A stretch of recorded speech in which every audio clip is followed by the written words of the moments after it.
Hi everyone, I wanted to take a moment and show you how to use the redirect tool in Canvas. This tool I use a lot when I'm trying to move to an external URL, but I want my students to have access to it in Canvas so that they can click on the left-hand navigation in the course to be able to reach that. So for instance, say a Zoom meeting for this MAT 108 class. So I'm gonna hit Settings, and I'm gonna go over to Apps, and in here I'm gonna type in Redirect. And it'll be the one that you see here with the arrow that's moving back 180 degrees. I'm gonna add, you'll get a pop-up window that says add app, and I wanna change the name. So I wanna make this Zoom, and I wanna add my password. So password in this case is gonna be happy.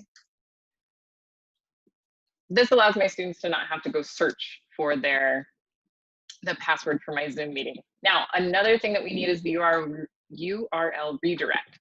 So I want to go to the meeting information that I have, and you'll notice that invite link. So I'm just going to go ahead and copy the link address, and I'm going to paste it in this redirect link. Now, I want to show this in the course navigation. That's how I get it on that left-hand navigation that my students will be able to see. And you'll also notice the first box should be checked for force open in new tab. This allows us to actually open up into a new tab, which is where most of these are going, is to an external link. So that'll be really important. So we're gonna hit add app. We're gonna go to course navigation in the settings, and you'll notice that nothing's there, right? You go down to the bottom and hit save. You'll notice now what I just created is at the very bottom of this list. You'll also notice it on the left-hand navigation in the blue text that we see.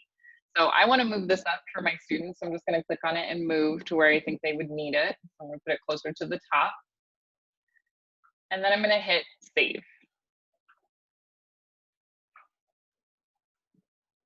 Now, looking at student view, you'll be able to tell that they can now click on Zoom. They'll get a page that says to visit the URL, click the button below. So they'll hit the blue button, and then it'll open them up into Zoom. What's really important is if you are going to use Zoom, like I have this one linked, to remind your students that they need to have Zoom on their computers before class. So always send them out a reminder if you're going to use Zoom for this. But you can use this with any link that you want to. So just keeping that in mind, you could link out to any other external URL that you want on the left-hand navigation using the redirect tool. Hopefully you found this helpful.